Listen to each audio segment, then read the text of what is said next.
Ahí está, ahora sí. Bueno, bienvenidos y bienvenidas. Mi nombre es Cintia, por si alguien no me conoce, soy del FEP. Me estoy por recibir de Psicopé. No sé cuánto falta poco, pero qué sé yo, no sé. Si mucho, poco. Creo que me falta poco, según como uno lo mire. Yo lo veo, me falta muy poquito. Y nada, eso implica mucho estudio, así que entre mucho y poco. Bueno, estoy contenta de siempre acompañar a Mel dando esta clase de intro a la práctica. Siempre me hace volver a pensar y repensar nuestra práctica en un montón de cosas eh,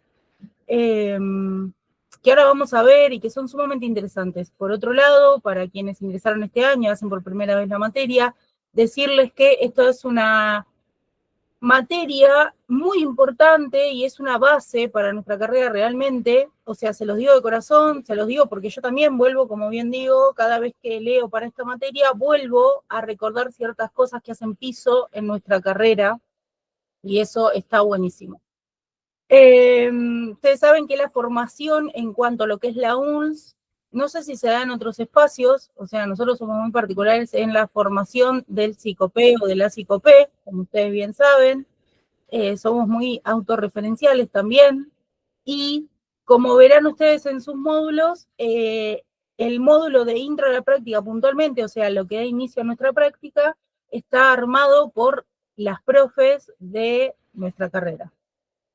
Así que muy personalizado de Lomas. Esta instrucción psicopé, eso no quiere decir de que no haga un recorrido, por supuesto, en cuanto a lo que es la psicopedagogía. Bueno, les voy a compartir el Power que vamos a ver, compartir. No, ¿qué parece que es? Compartir pantalla, quiero esta.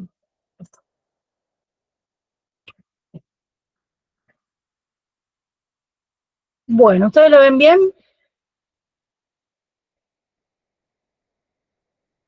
Lo voy a poner para presentación, así lo ven más grande. ¿Lo están viendo bien? Cualquier cosa me van diciendo, ¿ok? Pero acá creo que puedo verlo. Sí, se ve espectacular, bárbaro.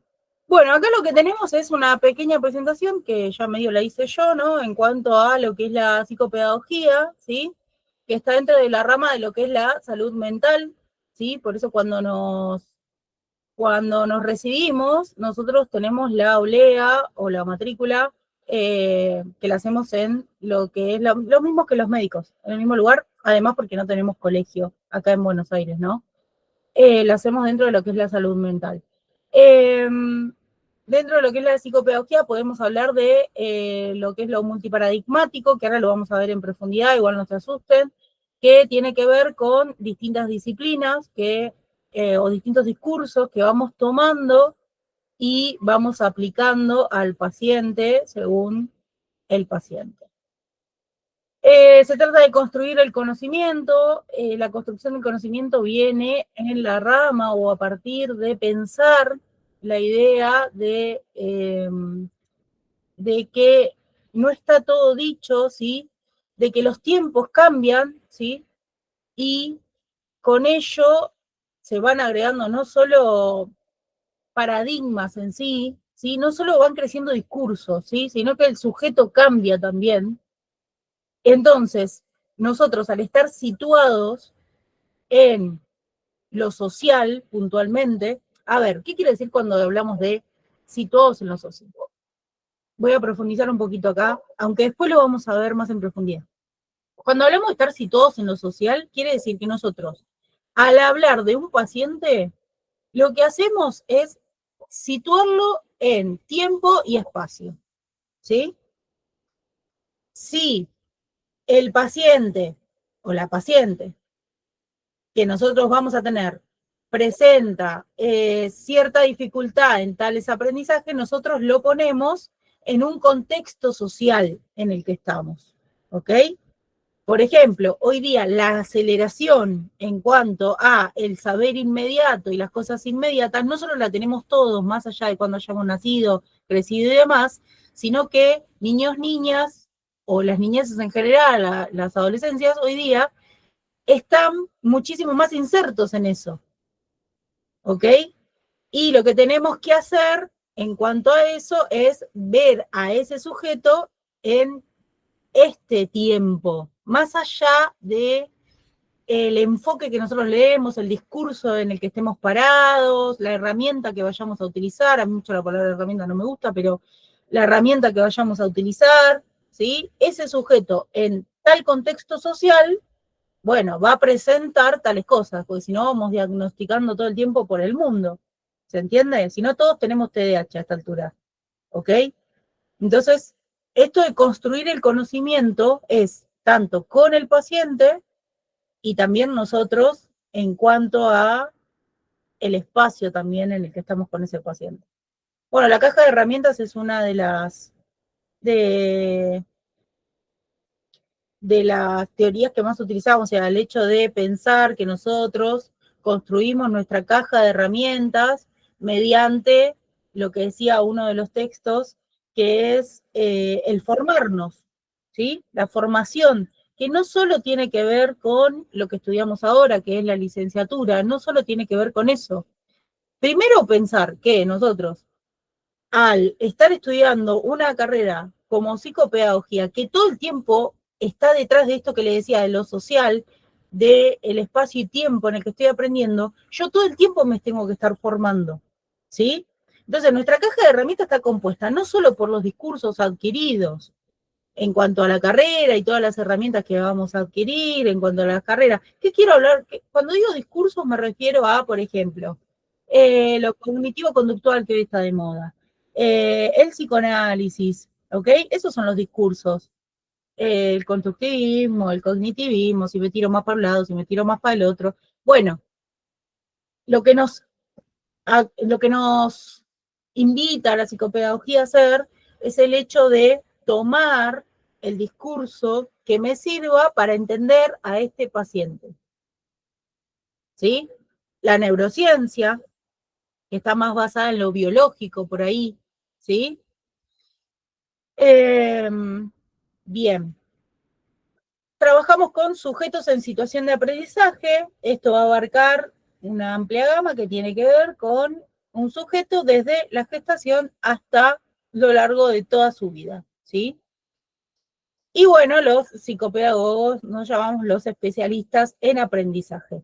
¿Por qué somos los especialistas en aprendizaje? A ver, no es una cuestión de egos, es una cuestión de que nosotros aprendemos todas las herramientas, tanto en salud mental como también en educación, para luego también poder ser asesores de maestros, profesores, otros profesionales, ¿sí? Por eso formamos equipos intra e interdisciplinarios, ¿ok? Hasta acá vamos. Igual esto es la intro, tranqui. Es como para que hablemos un poquito de lo que vamos a ver. Bien, acá nos invita a los textos a poder dar un recorrido en cuanto al asentamiento de lo que fue el antecedente o cómo nació la psicopedagogía, de dónde nace, de dónde viene, cómo se dio, ¿sí?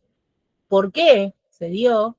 Bueno, acá la psicopedagogía escolar nos invita, si no lo ven, recuerden que luego se los voy a pasar, quédense tranquilos, ¿sí? Además no lo voy a leer cosito a cosito, tranquilo. Lo van a leer ustedes después. La psicopedagogía escolar nos invita a pensar, nos invita a ver cómo fue evolucionando la idea de la psicopedagogía a lo largo del tiempo, ¿sí? Al principio fue una idea de pensar esto. ¿Qué pasó? Miren, yo les voy a dar un contexto. Tenemos la educación que empezó a abrirse, ¿sí? Entonces, más personas entraban en los colegios. ¿Qué pasó con esto? Empezó a haber dificultades en el aprendizaje. ¿Cómo notaban estas dificultades? ¿Qué estaba pasando con estas personas? Bueno, lo que estaba sucediendo es que la repitencia, el abandono escolar, ¿sí? Mucha dificultad en cuanto a lo que se aprendía, o sea, la no comprensión, digamos, de lo que se aprendía, ¿no? Entonces empezaron a ver como todas estas deficiencias que, claro, no habían mucho tomado en cuenta. A ver, el contexto en el que se da la psicopedagogía escolar es lo que es el positivismo, ¿sí? Entonces, acá vamos a tener una idea de progreso, ¿sí? De tener esta idea de pensar que todo sujeto puede aprender. Pero ¿qué necesita? A ver, ¿qué empezaron a ver? Que necesitaban como cierto apoyo. Entonces, con la base de la psicología se toma lo que es la psicología aplicada a la educación. De ahí nace la psicopedagogía como primer paso. Se toma la psicología aplicada a la educación. De ahí viene el gran mito de ustedes son psicólogos de niños, niñas, de las niñeces, ¿no? De la adolescencia, ¿no? De ahí viene el gran mito, que a la gente le queda en la cabeza, que es esta idea de pensar que nosotros nos ocupamos psicológicamente, digamos, de la persona, ¿sí? Y en lo que tiene que ver con, miren, muchas veces es erróneo cómo vienen con la idea de va a ser la tarea con este profesional, ¿sí? Fíjense cómo la base de la psicopedagogía escolar aún sigue resonando en nuestra carrera después de mucho tiempo, ¿ok?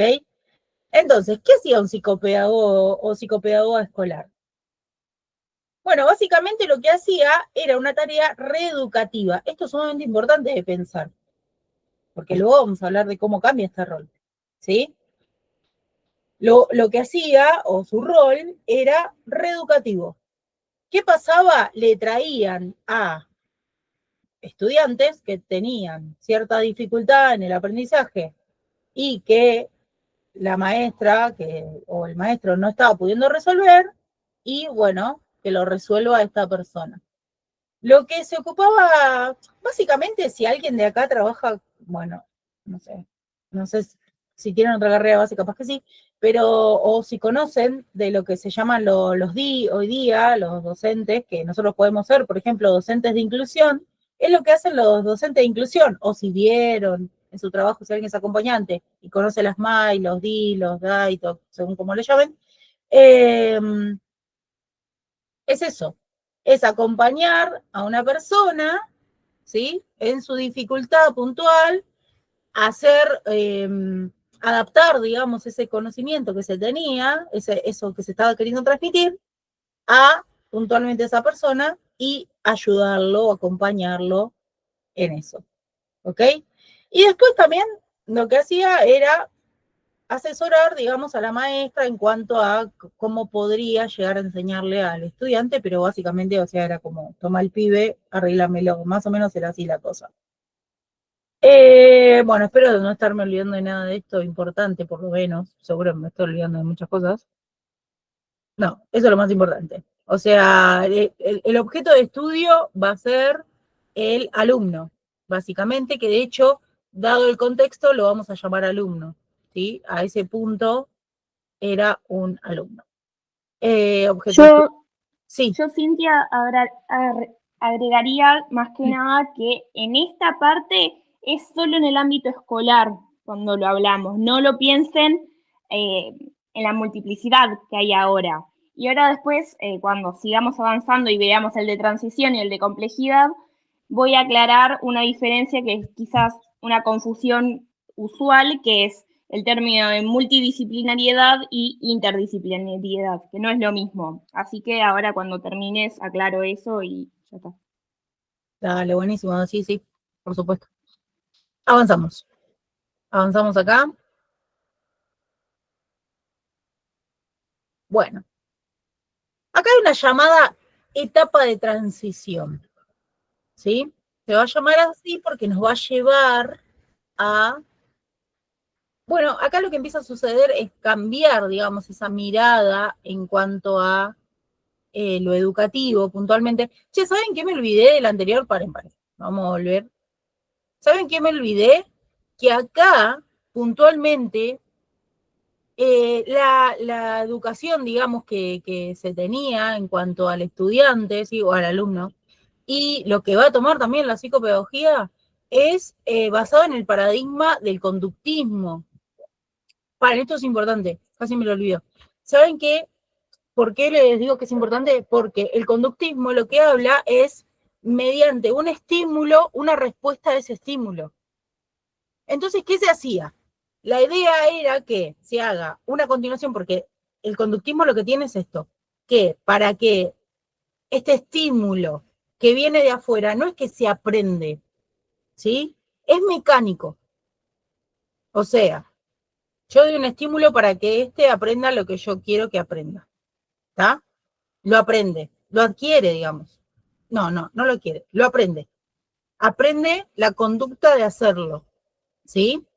Por ejemplo, aprenderse las tablas de memoria. Aprenderse las tablas de memoria es conductista, ¿sí? No hay un procesamiento del por qué. Yo digo 2 por 2 por 4, 4 por 2, 8, ¿ok? Entonces, hay un procesamiento, no hay un procesamiento, sino que es algo mecánico. Si alguien me pregunta, por ejemplo, ¿cómo llego a que 2 por 2 es 4? Capaz que no lo sé hacer. Eso es lo que me señala el conductismo. ¿Ok? Bien. Bueno, y con eso, o sea, hablando del conductismo, yo lo que agregaría es que en este primer momento se tiene una concepción bastante limitada de lo que sería el sujeto, ya que no se consideran otras dimensiones individuales o su contexto, o sea, solamente en el ámbito escolar, como dijimos, y que se lo veía como una tabla de raza que debía ser llenada de conocimientos, como dijo Cintia. Claro, tal cual. O sea, al sujeto en sí, o sea, a ver qué pasa. Igualmente, vamos a aclarar esto, comer ambas, vamos a aclarar Sí. que este continuo que dice Mel en cuanto a, estamos hablando en el contexto escolar, cuando nosotros agarramos el sujeto en el contexto escolar, o sea, estudiante, perdón, alumno, que es el que es de la psicopedagogía escolar, el sujeto, nosotros, o sea, lo que se necesitaba en ese momento era que el estudiante se pusiera acorde a los demás.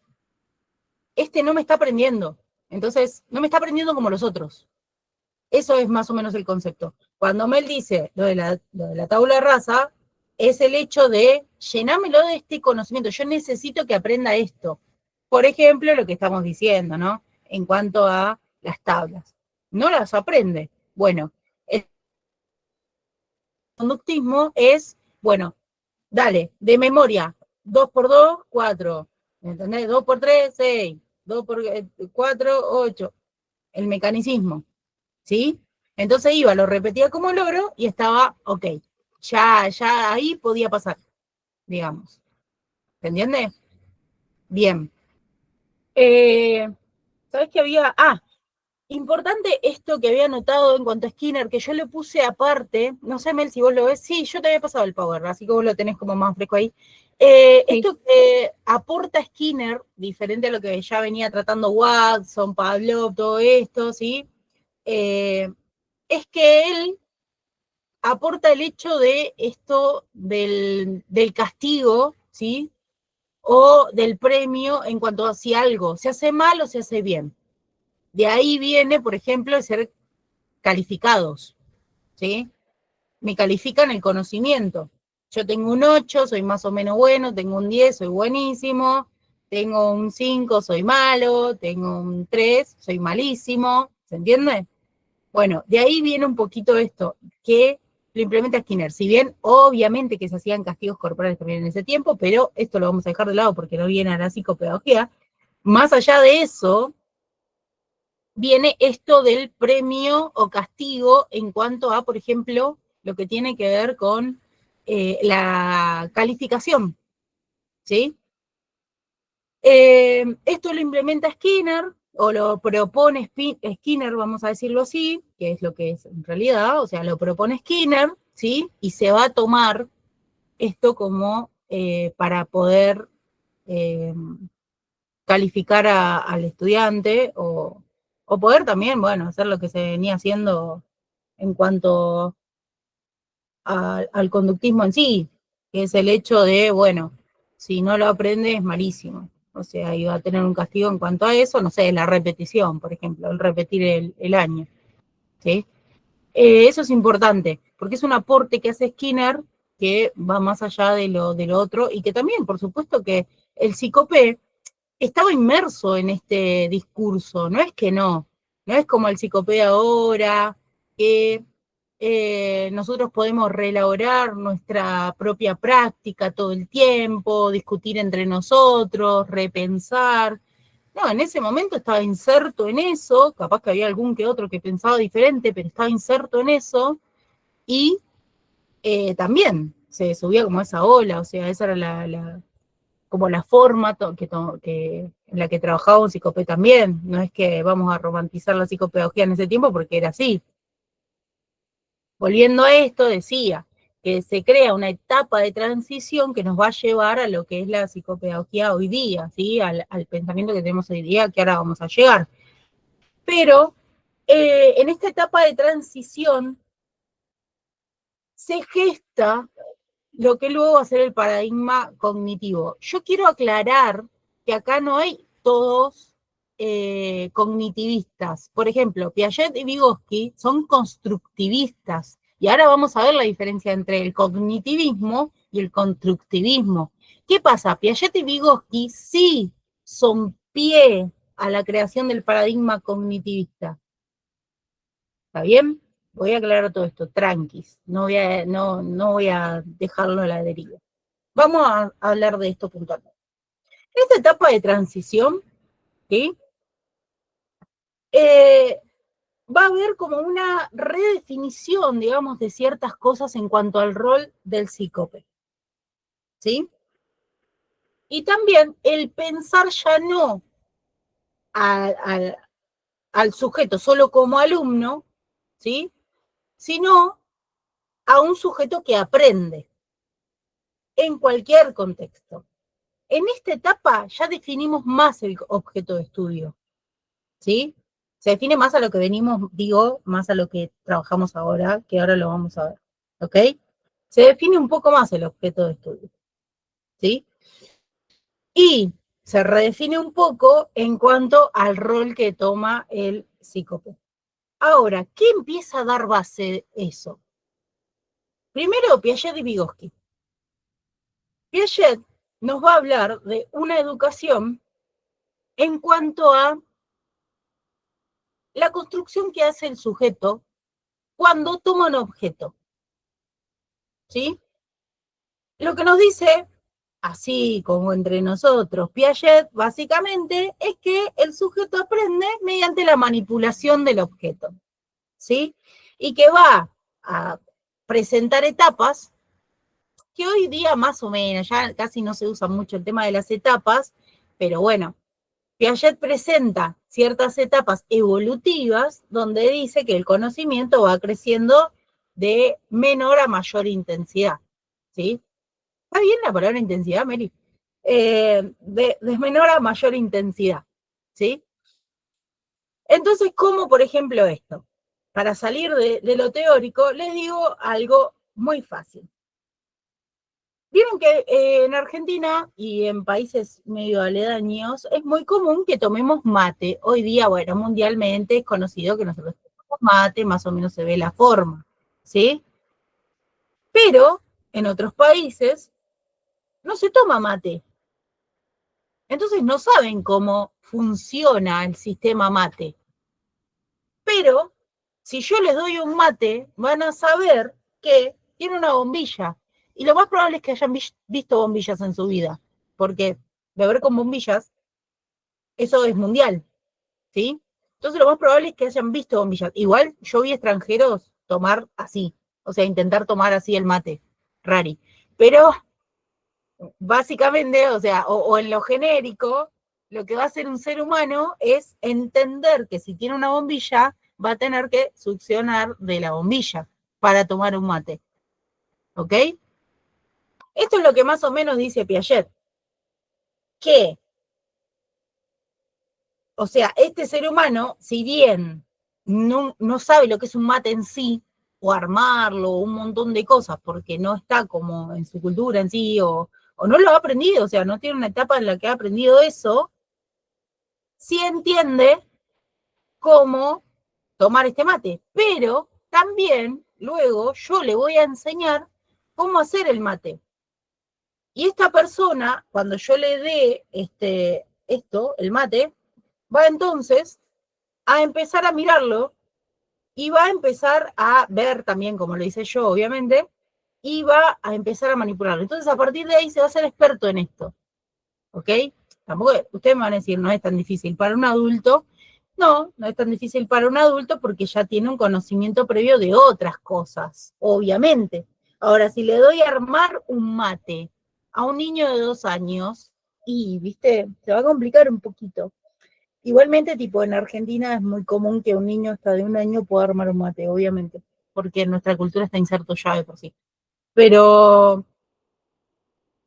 se va a complicar un poquito si se lo dio a un bebé, por ejemplo, porque todavía no pasó por esa etapa de poder armarlo, ¿sí? Lo que sí va a hacer el bebé es tratar de imitar esto de chupar, eso sí lo va a hacer. ¿Se entendió? Di el ejemplo del mate simple y llanamente porque estoy tomando mate, puedo dar el ejemplo con otra cosa si no se entendió. Pero así se construye el conocimiento en cuanto a todo, ¿sí? Básicamente. Esto es lo que nos presenta Piaget. ¿Qué nos va a decir Vygotsky en cuanto a esto? Recuerden que soy constructivista y ahora les voy a explicar por qué, ¿sí? Que Vygotsky nos va a decir que la base va a estar en la adquisición del aprendizaje en cuanto a la influencia del entorno que tiene la persona. O sea, le va a agregar a lo que dice Piaget, porque no lo deja de lado, o sea, cree lo mismo, pero dice que necesita del entorno. O sea, esta persona, según en el entorno que haya crecido, va a entender ciertas cosas y va a aprender ciertas cosas y otras no. ¿Ok? Les voy a dar un ejemplo de esto, que siempre lo doy, que es simple. Si yo estoy dando matemáticas, y le digo a un niño o niña, ¿cuántos pochoclos me puedo comprar con tanto dinero? ¿Ok? Si ese niño o niña nunca fue al cine, póngale en el cine, ¿no? Lo digo. ¿Cuántos pochoclos me puedo comprar con tanto dinero en el cine? Y ese niño o niña nunca fue al cine, aunque ustedes no lo crean, les va a resultar difícil, más allá de que sea popularmente conocido ir al cine y que hay pochoclos, asimilar ese conocimiento, el llegar a la respuesta. Otros van a llegar mediante el saber, el haber visto y el haber manipulado esa idea. Yo fui con mi mamá al cine, con mi papá al cine, con mi tía al cine, con quien haya ido al cine, había una pantalla gigante y comimos pochoclos. ¿Ok? Y compramos 2 gaseosas con esos pochoclos, qué sé yo. Se le hace mucho más fácil de asimilar. En vez, y esto no lo hablé con Piaget, pero no importa porque Piaget y Vygotsky van a utilizar lo mismo en cuanto a esto, que ahora lo voy a decir, en vez, una persona que nunca fue al cine, se le va a hacer difícil de asimilar esto, real. O sea, por eso cuesta el aprendizaje en ciertos espacios. Esto de asimilación y acomodación es importante y súper fácil de aprender, a veces no pareciera. En la equilibración, habla Piaget, ¿sí? No me estoy yendo del tema, ¿eh? No estoy yendo y volviendo. Estoy hablando siempre lo mismo porque Vygotsky también va a tomar esto. Piaget nos habla de esta idea del proceso cognitivo que está regido por un proceso de equilibración y que el aprendizaje se produce al haber un desequilibrio entre asimilación y acomodación. Y les voy a explicar esto con palabras más sencillas. La equilibración se da en cuanto yo puedo poner el aprendizaje en cierta asimilación que se acomoda. Por ejemplo, aprender por asimilación es muy simple, lo que acabo de decir con el mate. Yo veo una bombilla en una cosa que se puede tomar, sea el mate, sea un té, o sea en algún lado, veo una bombilla y sé que puedo succionar de eso y que algún líquido voy a beber de eso. Sea en lo que sea, en un licuado, en un helado, sé que voy a succionar de eso. Y que voy a obtener algún líquido, ¿ok? Lo sé. Eso yo ya lo tengo asimilado, ¿sí? Entonces acá la equilibración se va a dar cuando se produce una irrupción, o sea, cuando se produce un desequilibrio, cuando de golpe succiono por otra cosa que no sea una bombilla. Que ahora no se me ocurre, pero succiono por otra cosa que no sea una bombilla. ¿Sí? Entonces, ahí se me arma un desequilibrio y entonces vuelvo a hacer una asimilación en cuanto a algo que yo ya tengo conocido. ¿Me estoy explicando bien? Si no, repito, no hay ningún problema. La idea es que lo entiendan. Esto es lo más importante para mí. No me importa explicarlo dos veces. Si y lo explico de otra manera. Por favor. Sí, no hay problema. Lo explicamos de otra manera más fácil. Vamos a tratar de explicarlo más fácil. A ver, hoy día nosotros todos tenemos celulares, ¿sí? ¿Ok? Creo que los celulares van cambiando a medida del tiempo porque si no nos quedamos en el tiempo con el celular. Para quienes son más o menos de mi edad, venimos de los celulares, eso que tenía la vigorita, ¿sí? Y que tenemos que escribir un texto en 3 partes y el te saludo ahora porque después va a colapsar. Venimos de ese celular, ¿no? Para llegar a los celulares que nosotros podemos manejar hoy, la industria ha hecho un proceso casi que lo hicieron, por supuesto, con los avances tecnológicos, pero para nosotros fue un proceso de aprendizaje, un proceso lento, ¿sí? Un proceso lento que se da mediante el saber ciertas funciones que va a cumplir el celular y de ya haberlo utilizado.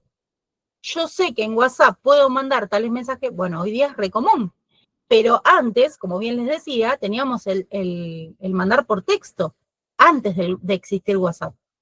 Nosotros ya sabíamos que esa app de mensajería se iba a manejar de esta manera. Ya sabíamos más o menos manejar el QWERTY, ¿sí? ¿Por qué? Porque ya lo habíamos utilizado, bueno, no, antes teníamos el A, B, C en el cosito, que habíamos apretado 2 o 3 veces. Pero tuvimos que aprender a utilizarlo hasta llegar a los celulares de hoy día. ¿Ok? ¿Qué pasó en toda esta transición desde el celular de la vigorita hasta el celular que utilizamos hoy? Todo el tiempo hubo un desequilibrio en nuestro aprendizaje. Todo el tiempo. O sea, nosotros teníamos el celular con la vigorita, con el texto, bla, bla, bla, como sea, hacíamos 200 veces para poner B, C, todo eso, hasta la transición de hoy utilizar WhatsApp con el QWERTY, que lo tiene casi toda la tecnología, ¿ok? Ya nuestros dedos se mueven solo en el QWERTY. Entonces, para esto tuvimos que desaprender tales cosas o ir aprendiendo a medida que iba desarrollándose la tecnología de tal manera. Ahora agarramos un celular, por ejemplo, antes venían, si bien habían mejorado en cuanto a la pantalla, todavía venían con el tecladito, dejó de venir el tecladito, teníamos el touch. Hoy en día es re fácil para nosotros agarrar, hacer el touch, tocar las cosas mediante el touch, es medio raro que no lo podamos hacer. Tocamos, ¿no? Si algo nos dan con un cosito nos parece raro. Ahí lo que pasó fue esto, fue esta transición. Nosotros tenemos un equilibrio en el saber, lo asimilamos, decimos yo sé esto, de golpe me regalaron un celular nuevo, se produce un desequilibrio, no lo sé utilizar, lo tengo que manipular, agarrarlo, mirarlo, chusmearlo, ¿sí? E ir viendo qué funciones diferentes al que yo tenía tiene. Entre lo demás, más o menos lo voy a saber utilizar, ¿sí? Sé que las apps se manejan de tal manera, sé más o menos que tal iconito significa tal cosa, ¿ok? Pero se produce un desequilibrio con un nuevo celular, ¿sí? Ahora, hago por asimilación esto de, bueno, el mío tenía esto que decía cámara, si aprieto va a aparecer la cámara, más allá de que lo diga, Si no lo dice, yo sé que el dibujito de la cámara me lleva a que acabo de ver una cámara. Vieron que es muy particular, por ejemplo, el dibujito de la galería. No tiene una galería. Sin embargo, si yo veo el dibujito, ya me doy cuenta que esa es la galería de fotos. Eso es una asimilación que ya tiene mi cerebro. Se produce cierta equilibración. Entonces, me regalan un nuevo celular. ¿Tiene estos iconitos? Lo voy a saber usar. ¿Sí? Aunque lo manipule y tenga algunas cositas nuevas. Lo voy a saber manipular en breve. Se produce una nueva asimilación. Y así sucesivamente van siendo los aprendizajes. Desequilibración, acomodación, del aprendizaje nuevo, asimilación, se vuelve a producir el equilibrio, se desequilibra. ¿Se entendió ahí? Sí, sería más como que ya lo tenés registrado y va cuestión de práctica. Exactamente, puntualmente. Eso es asimilación, acomodación, desequilibrio ahí en la cosa. Ok, gracias. Claro, lo que podemos decir es que se van complejizando esas ideas o esos esquemas que tenemos respecto a tal cosa. Como decía Cintia, con el celular, podemos tener, no sé, una app nueva o la de la cámara o alguna otra. Nosotros sabemos qué es, pero bueno, capaz tiene otro dibujito, tiene otra cosita y con ese aprendizaje vamos a ir complejizando ese esquema que tenemos sobre esa camarita, por ejemplo. Bueno, lo que agrega Vygotsky a esto es la zona de desarrollo próximo, ¿sí? Que es básicamente, el hecho de cuál es el aprendizaje que yo puedo hacer sola en cuanto a la manipulación del objeto y cuál necesito de otra persona. Y nosotros acabamos de ver dos ejemplos, por lo cual no voy a utilizar más. Uno es el mate, en cuanto a un extranjero tenga adelante, yo le voy a enseñar cómo es el mate porque en mi cultura es normal tomar mate, ¿sí? Se lo voy a enseñar a armar, se lo voy a enseñar a tomar, se lo voy a enseñar lo que sea, el mate. Y otro es el celular. ¿Uno lo puede aprender sola? Sí, porque ya tengo cierto conocimiento en cuanto a la manipulación de objetos de la tecnología. Entonces, lo puedo aprender sola, realmente. Y de otro va a necesitar otro de que se lo enseñe, como es el mate, bien dicho. ¿Sí? Esto se da en cuanto a niños, niñas, adolescentes, en cuanto a lo que van a aprender. Esto en la zona de desarrollo próximo, dicho en Freud para los pibes. O sea, no tiene que ver Freud, sino digo, el chiste. ¿Okay? Bien. Hasta ahí, básico. Igual yo acá se lo escribí, obviamente, como les aparece, para que ustedes lo lean, pero básicamente es eso, la zona de desarrollo próximo, ¿sí? Que puedo aprender sola, que puedo aprender con la necesidad de un otro que me esté enseñando, ¿sí? Y recuerden que Vygotsky lo que hace es una aportación en cuanto a, che, sí, lo que dice Piaget está bien, pero se va a necesitar del entorno en el que nazco, ¿sí? Para aprender ciertas cosas o no aprenderlas, ¿sí? Claro, más que nada esa es la diferencia entre Piaget y Vygotsky. Piaget va a decir que primero está en el interior y que luego se exterioriza esos saberes, y Vygotsky va a decir que primero se produce en lo social y a través de lo social luego se interiorizan esos saberes. Perfecto, buen aporte, Meli. Más clarito imposible. Bien, ahora sí, recuerden que ellos son constructivistas, y esto lo quería aclarar. ¿Qué significa constructivistas? ¿Sí? Básicamente, sí, entre nosotros, constructivismo quiere decir la construcción de. ¿La construcción de qué? Del conocimiento. ¿Sí? Entonces, si bien ellos dan pie, base, digamos, a lo que es el cognitivismo, tengan en cuenta que ellos no son cognitivistas, ¿ok? Ellos son constructivistas, Vygotsky y Piaget. ¿Quién sí es cognitivista? Brunner.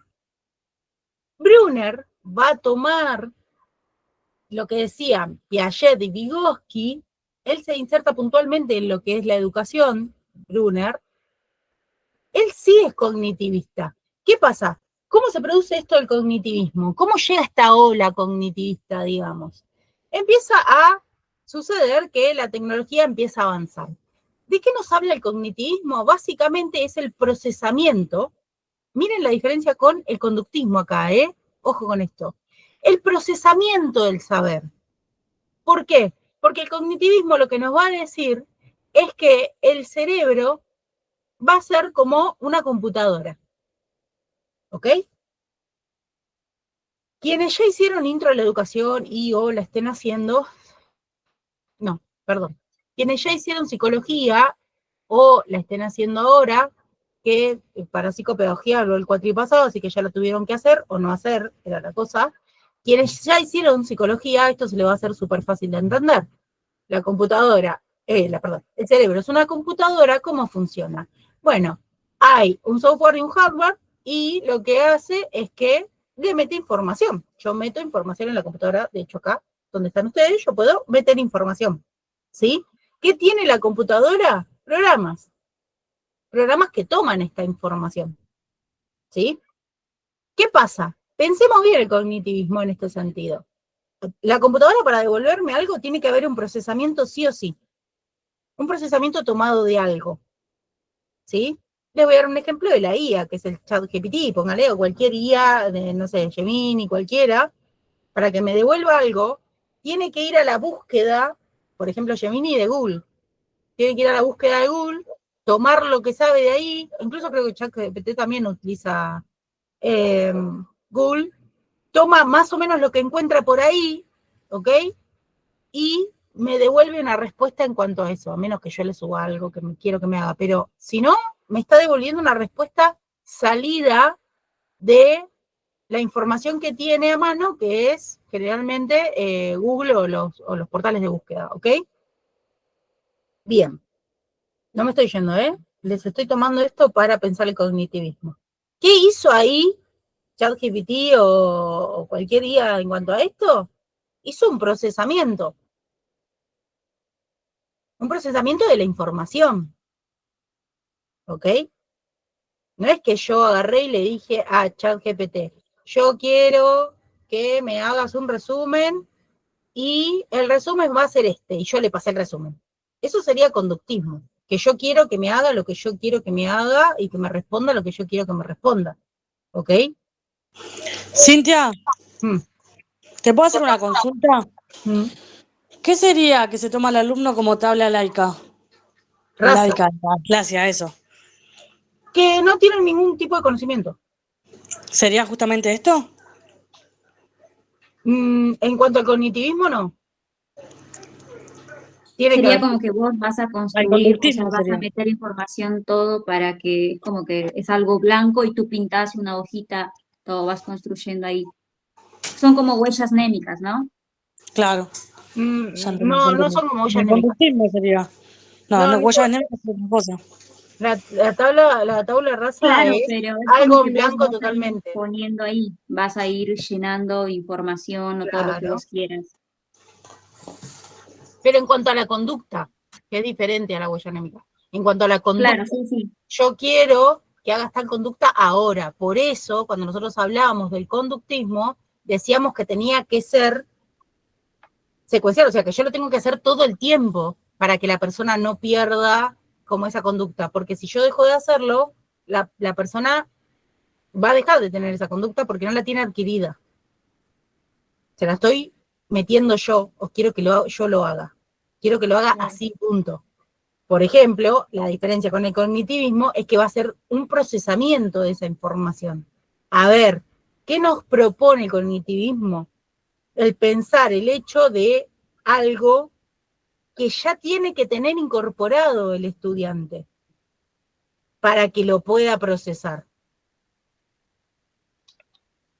Que es lo que yo dije en cuanto, por ejemplo, al cine.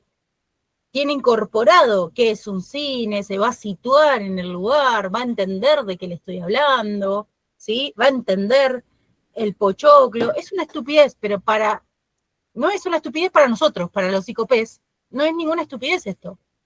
Porque ahí está realmente el conocimiento. El conocimiento es mediante la experiencia, el haber pasado esa experiencia, para que se internalice Lo que nos propone el cognitivismo, a diferencia del conductismo, es este procesamiento, ¿sí? Que es lo que propone Brunner. Brunner nos propone un andamiaje, él lo que dice es, tiene que haber un adulto, o sea, acá juega mucho el profesor, maestro, maestra. Él lo que dice es, esta persona lo que tiene que hacer, ¿sí?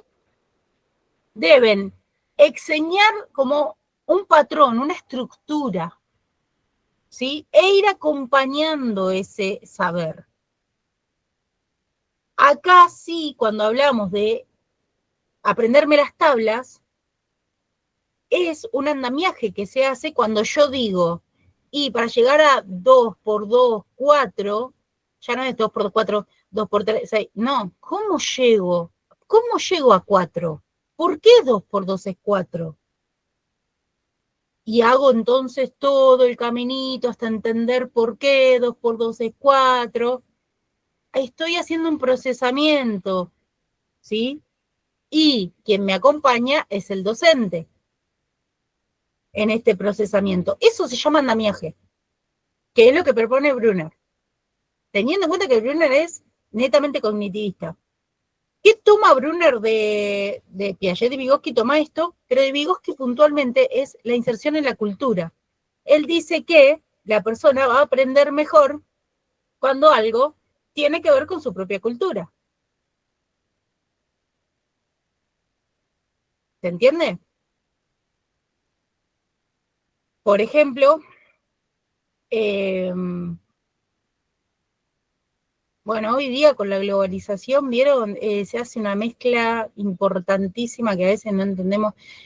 Por ejemplo, los besos de la boca entre varones de alta alcurnia en Rusia.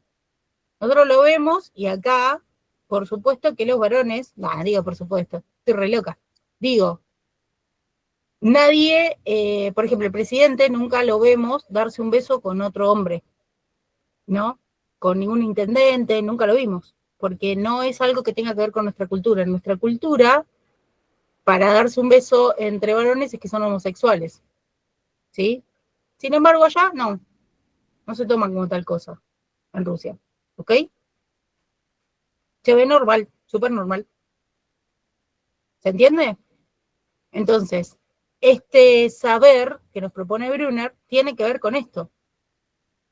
Cualquiera que lo mira desde acá, desde Occidente, digamos, hacia ese lugar, lo ve mal, ¿sí? Pero desde allá, o sea, ellos en su misma cultura, no, es normal para ellos. ¿Ok? Bien. ¿Qué me queda? Me queda... Bueno, también esto es cognitivista y ¿qué toma de importante y diferente que...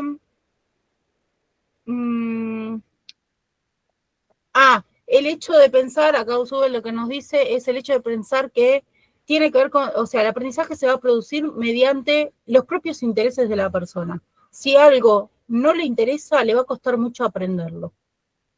¿Sí? Esto, bueno, nos pasa a nosotros también en la facultad, ¿no? Que tenemos una variedad importante de materias. Bueno, usted está en primer año, pero después les va a pasar, o sea, hay cosas que le van a interesar más, cosas que le van a interesar menos, y después van a decir, uy, esto me cuesta más porque no tiene que ver con mi interés, entonces le tengo que poner más, y hay cosas que les va a costar menos porque les va a gustar y se van a entusiasmar y van a leer y van a no sé cuántas cosas. ¿Se entiende? Eso es lo que podemos agregar de este autor, de este representante. ¿Se entiende acá la diferencia, no? Se entendió que Piaget y Vygotsky dan base al cognitivismo, pero son constructivistas, y a partir de Brunner sí son cognitivistas. Que el constructivismo de lo que nos habla es de la construcción del aprendizaje mediante la manipulación del objeto, y el cognitivismo nos habla de un procesamiento del aprendizaje. ¿Ok? Esa es la diferencia importante. ¿Qué me faltaba acá? Ya el rol del psicopé ya lo había dicho, así que me voy. Esta etapa de transición, como bien les dije, nos da pie a llegar a lo que es hoy el paradigma de la complejidad, ¿sí? El paradigma de la complejidad, que es el en el que estamos posicionados hoy día los psicopé, ¿sí? O como psicopé lo pueden tomar, bueno, cada uno después va a hacer de su práctica lo que se le cante. Pero, de acá lo que nos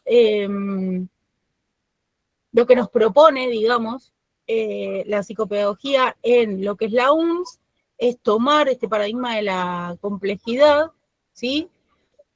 Que ya cambia el objeto de estudio, cambia el objeto de estudio que ya había, en la transición medio que ya estábamos hablando, ¿no? De más tomar como al sujeto en situación de aprendizaje, que el aprendizaje se va a dar situado, se va a dar a lo largo de toda la vida, ¿sí? Desde la gestación hasta la muerte, se va a dar a lo largo de toda la vida.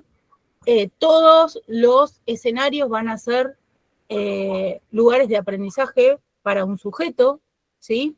Ya no tiene que ver con una situación en particular o yo ponerme y que la educación solo se dentro de la escuela, porque no sucede eso.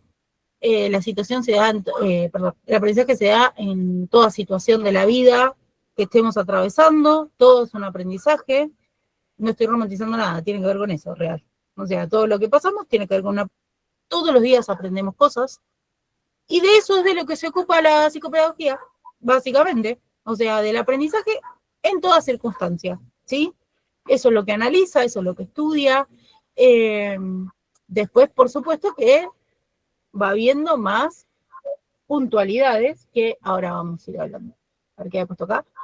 Sujeto concreto y real, esto es importante, miren, yo le puse esto porque me parecía súper importante que tengamos en cuenta el 2 y el 3 que dice, sujeto concreto y real y sujeto único y singular. ¿Por qué? Porque, ahí toqué otra cosa, porque cuando hablamos de un sujeto concreto y real y de un sujeto único y singular, estamos hablando de toda la complejidad que es el sujeto en sí. Tiene que ver, seguimos aceptando compañeras que van entrando, que tiene que ver con, a ver, la cultura, la sociedad en la que crece ese sujeto, ¿sí? Lo que ha aprendido, lo que... Recuerden que no hay nada innato, o sea, todo se aprende, por lo menos no ahora, o sea, no creemos eso, digamos, no hay nada que creemos como innato, sino que todo se va aprendiendo. Cuando hablamos del paciente, acá ya vieron que hablamos de paciente, ya no hablamos de alumno, ¿sí?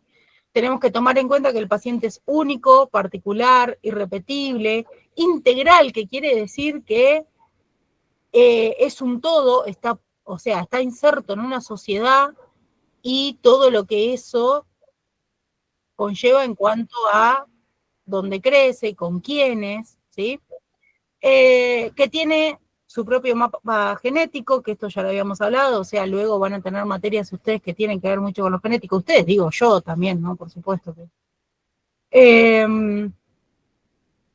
bueno, una forma particular de relacionarse con el mundo que lo rodea, emociones, pensamientos, y se concibe singular por estas cosas que les decía, o sea, único. Entonces, yo, cuando tengo enfrente un paciente, una persona con una dificultad en el aprendizaje, lo que me propone el paradigma de la complejidad es tomar las herramientas que yo tenga en cuanto al conocimiento sobre esa particularidad en la cual está teniendo una dificultad este sujeto, primero pensarlo como ese sujeto único. O sea, yo voy a la psicopé y la psicopé mira a Cintia. Por eso, cuando vamos a hablar de entrevistas y demás, nosotros decimos que en la entrevista es donde se da pista de quién es esta persona que está viniendo, ¿sí?, a mi consultorio, o a cualquier espacio, yo digo a mi consultorio, perdón, a cualquier espacio en el que estemos. ¿Quién es esa persona? Yo necesito conocer a esa persona para entender por qué está teniendo esta dificultad en este aprendizaje, ¿sí? Tiene que ver con la adquisición de capital cultural también, muchas veces, ¿sí?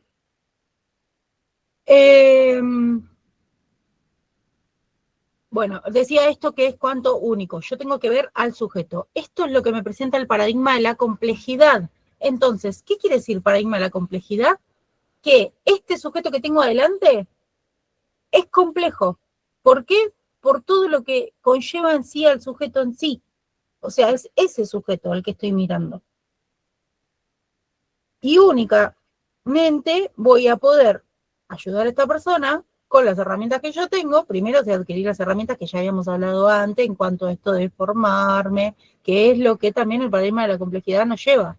El hecho de adquirir distintos discursos, seguir formándome, porque no se termina todo, porque no está todo dicho en cuanto me recibo. De hecho, salgo con muy pocas herramientas a lo que es el campo, ¿sí?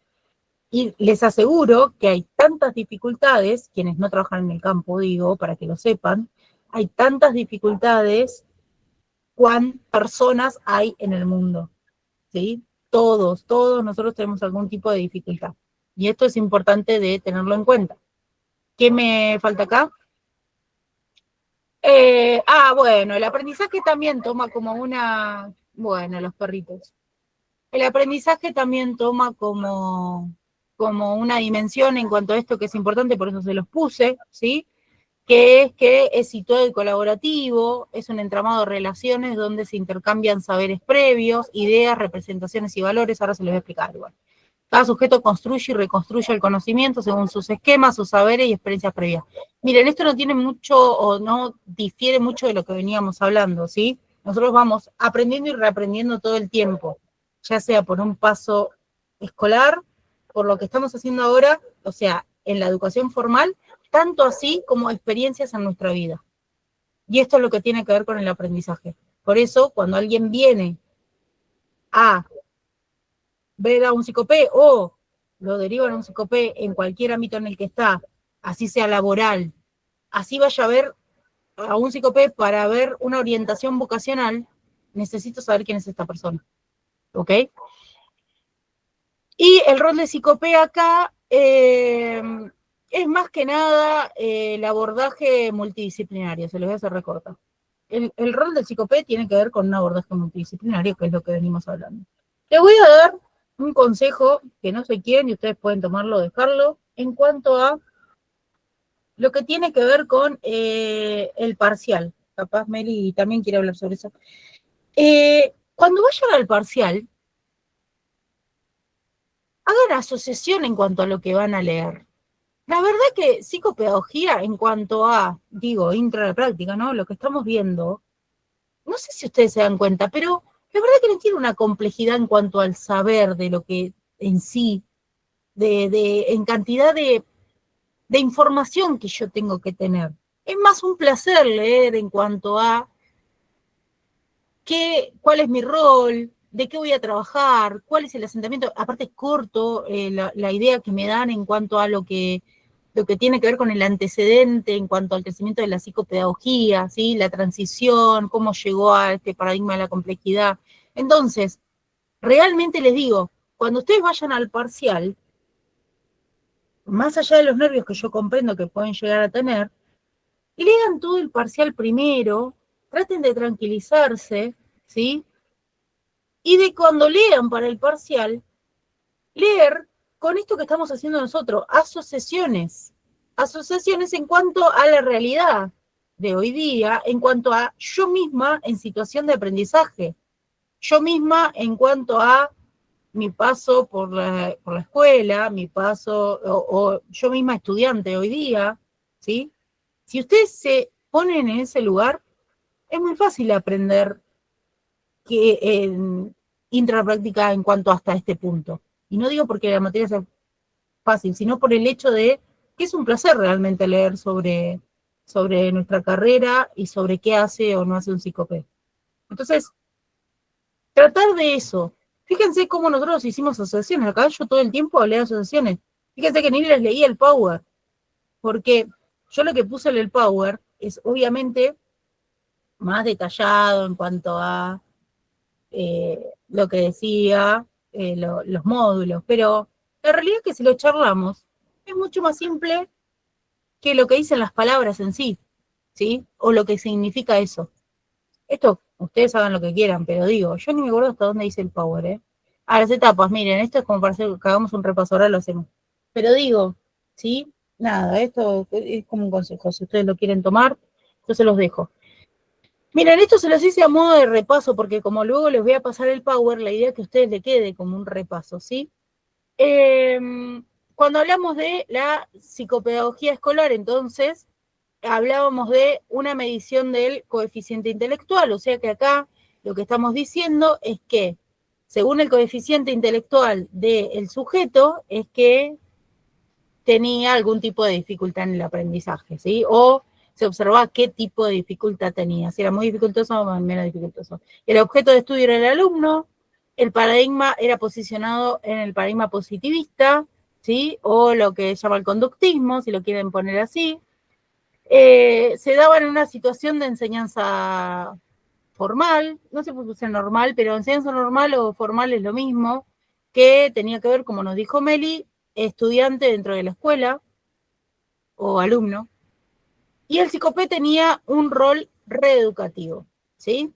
Tenemos una etapa de transición donde bien hablamos que se fueron como reviendo ciertas cosas, por ejemplo, el rol del psicopé, ¿sí? Que ahora pasaba a ser también un asesor en cuanto a los profesionales, en cuanto a los maestros, profesores, de poder ayudarlos en cuanto a poder enseñar, digamos, en su aula. Teníamos una etapa de un paradigma más cognitivista, con una ascendencia o con un piso del constructivismo, ¿sí? Así que podemos decir ahí constructivismo medio cognitivista. Esto no quiere decir que se dejó el conductismo de lado, ¿eh? También se tomó el conductismo, de hecho hasta hoy día, por ejemplo, en educación se sigue tomando el conductismo como fundamental para poder enseñar en algunas cosas, ¿sí? Pero no es que se deja de lado, pero empieza a haber esta transición, digamos, a pensar otros discursos. Y el objeto de estudio ya pasa a ser el sujeto en situación de aprendizaje. De esta manera llegamos al paradigma de la complejidad, ¿sí? Y ya acá se vuelve multiparadigmático, o sea que va a tomar varios paradigmas, ¿sí? También una cosa que no hablamos, Meli, ¿sabes qué se nos pasó a las dos? El hecho de pensar que en el paradigma de la complejidad tenemos varios discursos que son fuertes. Por ejemplo, hoy día lo que es, bueno, el cognitivo conductual, vieron que está a flor de piel, o sea, hoy día todo es cognitivo conductual, ¿sí? Esto tiene que ver con el hecho de pensar en cambiar una conducta, pero con cierto procesamiento, o sea, yo le enseño a esta persona por qué estoy queriendo que cambie cierta conducta, ¿sí?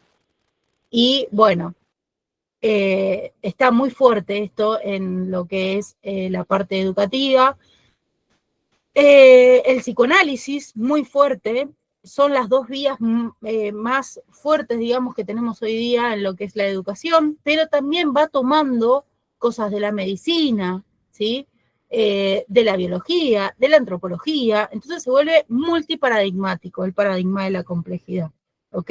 Se empieza a mirar el todo de la persona. Yo lo que iba a agregar, Perdón. Antes de que terminaras, no Sí. importa, es que la cátedra principalmente toma la visión de Lucio Cerdá, ya en este paradigma de la complejidad, que nos va a dar pie luego a lo que es las DEA, que eso después lo va a explicar en el video Cintia, pero ténganlo muy en cuenta, porque la cátedra se adhiere mucho a esta visión sobre los aprendizajes, sobre la educación. Sí. Bueno, como bien les decía, vieron al principio de todo, cuando hablamos, tengan en cuenta que la UMS tiene una mirada particular y única en cuanto a la formación del psicopé, muy basada en lo que establecía Cerdá. Lo van a ver de acá que termine la carrera, en clínica van a volver a ver Cerdá, van a ver de acá que termine la carrera a Lucio. Y la vuelta, digamos, que le da Lucio, por decirlo de alguna manera, ¿no? Está muy agarrado a esto, al paradigma de la complejidad, también lo que plantea Lucio. No es que se despega de eso, pero sí tiene que ver mucho con el discurso más de Lucio Sordo. Voy al sujeto. Sujeto único y singular, sujeto en situación de aprendizaje, ¿sí? El aprendizaje se vuelve situado y colaborativo. Y acá el psicopé pone en juego las herramientas disciplinarias necesarias para cada paciente, que es todo lo que estuvimos hablando, ¿sí? El hecho de que cada paciente es único y singular. Fíjense cómo ustedes pueden ahí unirlos con la flecha. Por eso mi idea es pasarles el power para que después ustedes lo tengan si lo quieren rayar como ustedes se les cante, hacerle flecha como ustedes les cante, porque yo uniría un poco esto de el rol del psicopé unido, obviamente que nace el paradigma de la complejidad, pero unido al sujeto único y singular, ¿ok? Porque cuando hablo de esperen que tengo que mirarlo acá porque lo tengo más grande, que tiene herramienta disciplinaria necesaria para cada paciente, en lo que estábamos hablando respecto a la formación del psicopé que tiene que tener, ¿sí?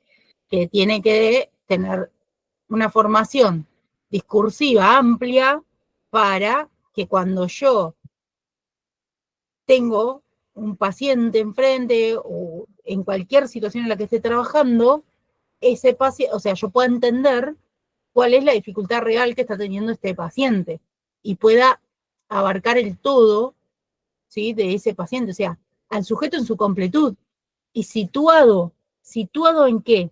Situado en su realidad. Esto quiere decir en su cultura, en cómo fue educado, como bien decía, adquisición de capital cultural y todo lo que podamos agregarle a eso, ¿sí? Hábitos y demás que tiene que ver con esto. El hecho de pensar a una persona dentro de por qué está teniendo tal dificultad. Esto, por ejemplo, se puede dar en lo que es lo laboral. ¿Por qué? La tecnología hoy día avanza un montón. Muchas personas no tienen acceso a tecnología, aunque nosotros creamos que todo el mundo tiene acceso a cierta tecnología, quiero que sepan que no, que hay una parte muy grande de la sociedad que no tiene acceso a la tecnología. ¿Qué pasa? Los trabajos van creciendo en este espacio y ¿qué pasa? La gente no va entendiendo cómo hacer su trabajo.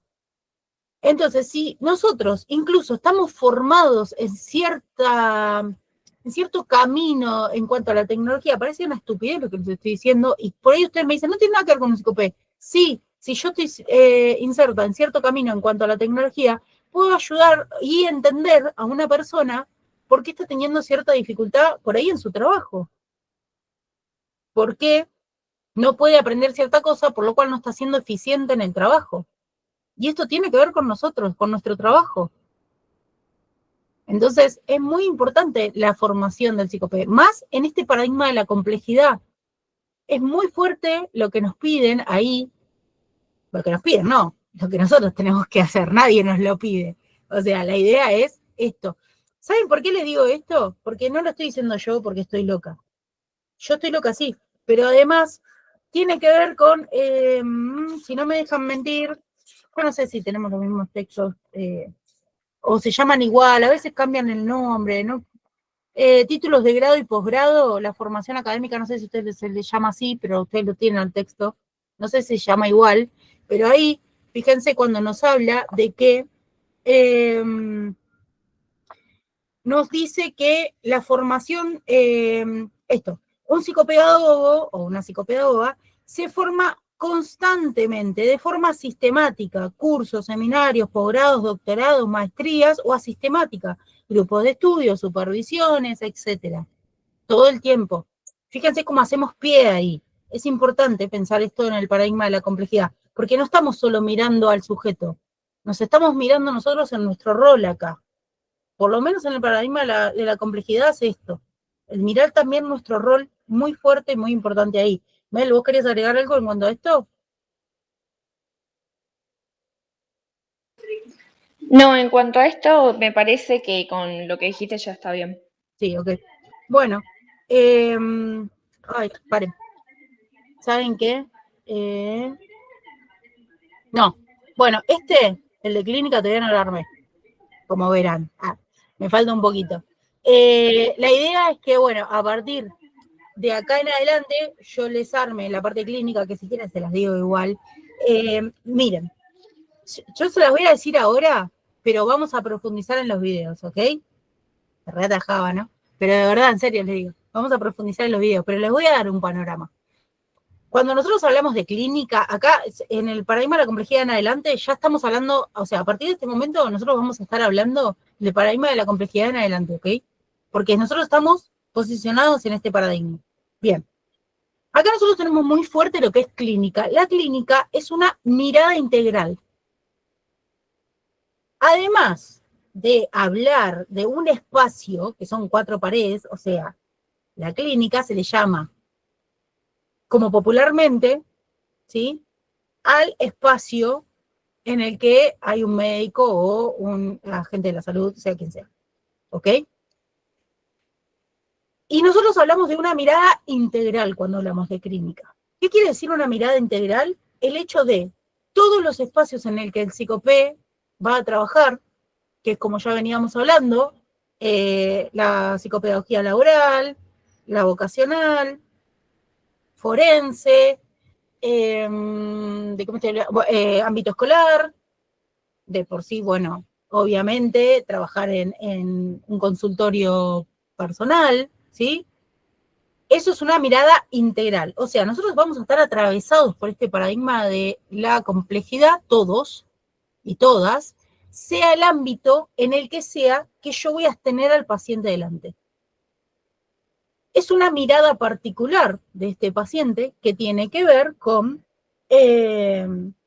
observar, pensar, analizar cómo los sujetos trabajan para poder, cómo superar ciertas dificultades en cuanto al aprendizaje en sí. ¿Sí? Volvemos a lo que es el sujeto único y singular, esto no lo vamos a cambiar porque tiene que ver con esto, ¿sí? Entonces, como bien decía, o sea, no hay palabras más allá de esto, no lo puedo cambiar, es una manera particular de observar, pensar y analizar el despliegue que realizan los sujetos con los cuales trabajamos. ¿Qué quiere decir el despliegue? Esto capaz le puedo decir qué significa. El hecho de dónde está inserto este sujeto y cómo trabajar con él. Entonces, yo voy a tener una mirada particular, una mirada clínica, lo que se llama, lo que nosotros llamamos, en la jerga, el ojo clínico. El ojo clínico tiene que ver con mirar a una persona, no diagnosticar, pará, ¿sabes qué nos olvidamos? ¿Sabes qué nos olvidamos, Mary? Che, perdón que haga esta pausa. Voy a hacer un paréntesis acá y voy a decir que en la etapa de transición, el psicopé ya podía diagnosticar, sin embargo, en el psicoescolar no. Si, por ejemplo, veía alguna dificultad, perdón que vuelva para atrás, si el psicopé o la psicopé veía alguna dificultad más allá del aprendizaje, o sea, en este sistema reeducativo, tenía que derivar a lo que era puntualmente el psicólogo, o sea, más allá de esto, no podía diagnosticar. En la etapa de transición, el psicopé ya puede diagnosticar, ya puede empezar a diagnosticar. En el paradigma de la Igual, sí, lo que yo agregaría es que hoy en día, en lo que es ámbito escolar, tampoco se puede diagnosticar. Vos diagnosticás en la clínica, no en el ámbito escolar, también se deriva. Hoy en día sigue siendo así, lo único que en ese momento era solo en el ámbito escolar.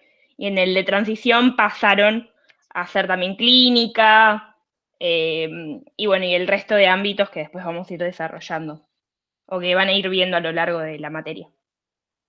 No, claro, se amplían los espacios en la etapa de transición. Claro. Se empiezan a ampliar los espacios ya porque, o sea, se ve diferente, digamos, lo que es el psicopé en sí. Pero, sí, obviamente que lo que tenía que ver con el ámbito escolar, obviamente, en el ámbito escolar no se puede diagnosticar porque no estamos como, sí, o sea, sí o sí hay que derivar. E incluso, por ejemplo, en lo que es los equipos de orientación, dentro de lo que es el ámbito escolar, si tienen que derivar, aunque haya psicopé, tienen que derivar a un psicopé externo, digamos, del colegio, externo al colegio, para trabajar ciertas dificultades, ¿ok? O sea, en lo que es el ámbito escolar en sí, obviamente que se ven ciertas dificultades, se puede atravesar, se puede pasar, se puede, no sé, pero si esto es sistemático, o sea, que la persona necesita de un apoyo constante, se termina derivando de lo que es el equipo de orientación hacia un psicópata externo, ¿ok? Esto que quede claro, dentro de lo que es el ámbito escolar. En el paradigma de la complejidad, como bien decía, se puede diagnosticar mediante test y demás, que luego se van a ver. ¿Qué pasa con esto? ¿A qué venía con esto? Que el ojo clínico, esto venía, que el ojo clínico no quiere decir que cuando yo veo a alguien, directamente digo, porque esto pasa un montón, le digo, después uno empieza a hacer un quilombo con esto, ay, perdón, lo voy a dejar grabado y voy a decir esa palabra, pero porque empiezan a mirar a alguien y dice, tiene autismo, tiene tal cosa, ¿viste? Como si tuviéramos el rayo, ¿viste? Diagnosticador. Y vos decís, pará, ¿viste? Diagnosticar todo el tiempo a la persona. Como bien decíamos, trabajamos con sujetos únicos y singulares y son sujetos que aprenden a su manera, ¿viste? Más allá de eso, saquemos la diagnosticación de enzimas, saquemos no. De hecho, en esta facultad se hace mucho hincapié en no ser diagnosticadores todo el tiempo, ¿no? Tratar de sacar el diagnóstico de la persona y no trabajar con diagnósticos, sino con sujetos, ¿sí? Ahora, ¿que existen los diagnósticos? Existen. El ojo clínico no tiene que ver con esto que les decía, no tiene que ver con que yo veo a alguien y puedo diagnosticarlo de ojo, simplemente. El ojo clínico tiene que ver con que yo ya puedo darme cuenta, debido a mi formación, dónde estaría la dificultad en sí. Obvio que me puedo equivocar porque en la práctica capaz que se ve otra cosa, capaz que me equivoqué, pero la práctica hace como al maestro, acá sí aplica esto, la práctica hace al maestro, y este ojo clínico que se va formando mediante lo que nosotros adquirimos de conocimiento, bueno, hace que cuando yo tengo un sujeto adelante, más o menos me empieza a dar cuenta de por dónde va la cosa, ¿sí? Por supuesto, habíamos hecho la entrevista previa, un montón de tantas otras cosas. ¿Y qué más tenía que ver con esto? Eso, ¿no? Que es sostenido por un marco teórico particular que tiene que ver con la caja de herramientas, ¿sí? El marco teórico básicamente tiene que ver con la multiplicidad de discursos que aprendemos y con los que decidimos trabajar. A veces en la multiplicidad de discursos, a veces no. Acá puntualmente en lo que es la UNS se estimula a que sea integral, digamos, a que un psicopé o una psicopé sea integral, o sea, que aplique según, igual, según el sujeto que tengo delante, el conocimiento que tengo. Por ejemplo, ¿saben por qué? Parece repetitivo esto, pero miren, le voy a dar un ejemplo práctico. Si yo tengo una persona delante que tiene una dificultad motriz, sí o sí tuve que haber aprendido algo de biología para poder trabajar con esa persona. Para poder trabajar con esa persona. ¿Por qué? Porque yo voy a entender en profundidad cuál está siendo la dificultad. Personalmente, si los digo, a mí la biología no me gusta, me cuesta una banda, por ejemplo, me cuesta muchísimo y no me gusta realmente, pero comprendo que para mi práctica es importante. ¿Por qué? Incluso, por ejemplo, si tengo un paciente que tiene algún tipo de ceguera y yo no comprendo la complejidad de esto, no estoy entendiendo cómo poder ayudarlo. Perdón, no sé si está bien la palabra ayudar, ¿vieron? Porque quiere decir, yo soy normal y te ayudo a vos que tenés un problema. No es así. Tiene que ver con, como bien dijimos, el acompañar al otro, ¿no? En el aprendizaje, y que de ambos lados se da el conocimiento siempre. El aprendizaje se viene de ambos lados. Cuando tenemos un sujeto adelante, se los digo yo que trabajo en el ámbito, nosotros aprendemos muchas veces de ese sujeto, ¿sí? Muchas cosas que no sabíamos realmente. ¿Qué pasa? Como bien les decía, en cuanto a esto, la mirada integral de la que estábamos hablando y el tener un amplio marco teórico en cuanto a los discursos trabajados, en cuanto a cuanto más aprendí, yo puedo entender cuál es la dificultad y puedo cómo especificar qué herramientas utilizar, aunque a mí mucha la palabra herramienta no me gusta, qué herramienta utilizar para que se pueda como pasar, digamos, esa dificultad. ¿Se entiende? Como que no sea tal dificultad. O sea, desvanecerla o directamente sacarla. Porque herramientas hay un montón y a veces es solo cuestión de conocimiento para poder aprenderlo. ¿Sí? Ustedes dirán, ¿esto no tiene que ver con lo que dice el texto? Pues sí, porque de eso se trata la psicopedagogía, no hay otra vuelta, no hay mucho más que esto, que es simplemente centrarnos en el sujeto y la formación de uno como profesional. Decime, Melu. No, lo que yo iba a agregar es esto, de lo que estábamos hablando, es esa diferencia entre multidisciplinario e interdisciplinario.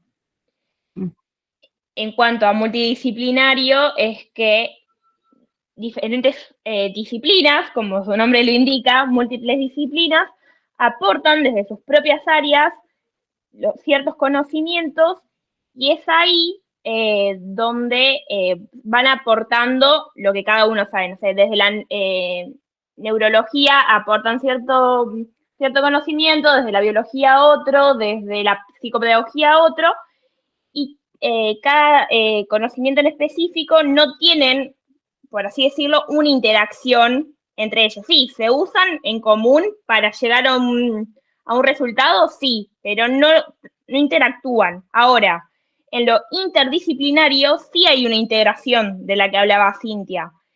Esta integración es que estas disciplinas interactúen y combinen esos saberes para llegar al resultado. No se toma, a ver, pongo un ejemplo.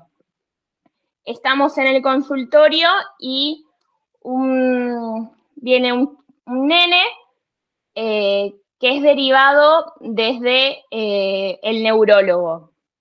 Nosotros no es que tomamos los estudios o nuestros saberes solamente, sino que intentamos comunicarnos con el neurólogo del paciente para poder combinar nuestros saberes y llegar a un resultado o a un diagnóstico para que sea un tratamiento integral del mismo.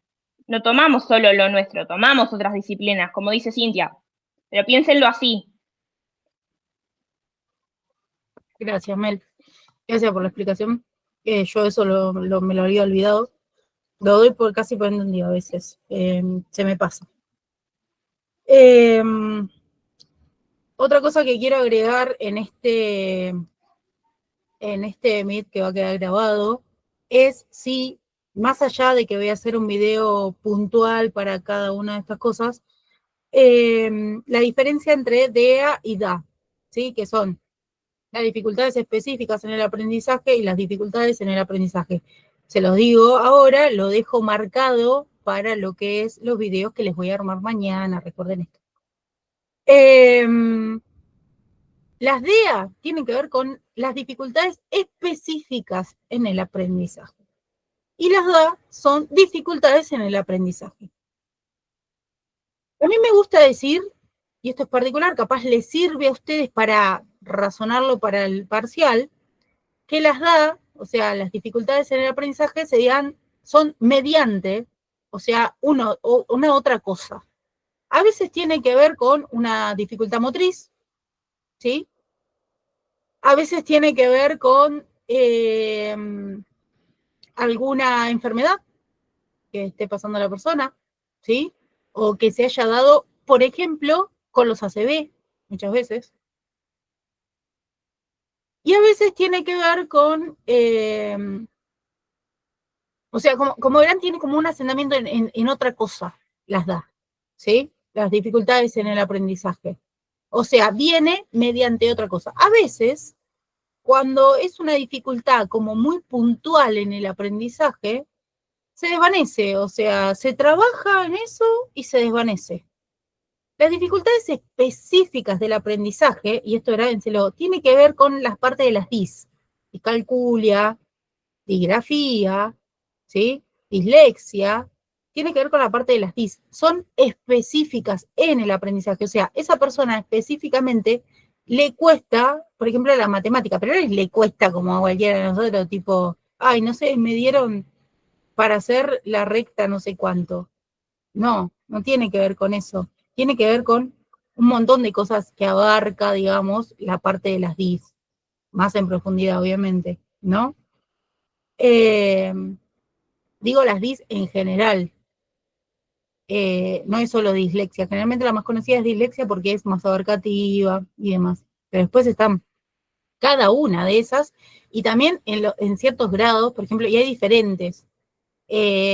Generalmente es muy popular decir que, por ejemplo, la dislexia tiene que ver con el cambio de la palabra dada vuelta, y no es solo eso, ¿no? Abarca un montón de cosas, ¿sí? A veces es una letra, a veces es que se le corta, o sea, la palabra, bueno, tiene que ver con un montón de cosas, que eso lo voy a tomar en profundidad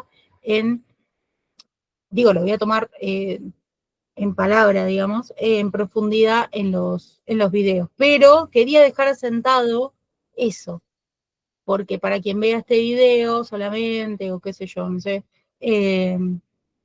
nada, que por lo menos toquemos el tema y lo dejemos planteado para lo que va a ser los videos que les voy a subir mañana. Este también capaz que lo suba mañana. Bueno, ¿alguien quiere decirnos algo? A Meli y a mí. Meli, ¿vos querés agregar algo más? No, yo creo que la mayoría ya se dijo, pero bueno, si tienen alguna duda. Si tienen alguna estamos duda para puntual, responder. es el momento en cuanto a lo que hablamos, por favor. ¿Algo que quieran preguntarnos, decirnos? Bueno, les agradecemos entonces muchísimo, muchísimo, muchísimo el haberse sumado. Quedamos nuevamente a disposición, como bien le dijimos, vamos a sacarnos una foto para subir a las redes que tanto nos gusta. Y nada, quedamos a disposición, Meli y yo, por si necesitan algo, por lo que sea. O sea, cuentan con nosotros, así que nos van hablando por el grupo, nos van preguntando, arróbennos, usen el grupo también para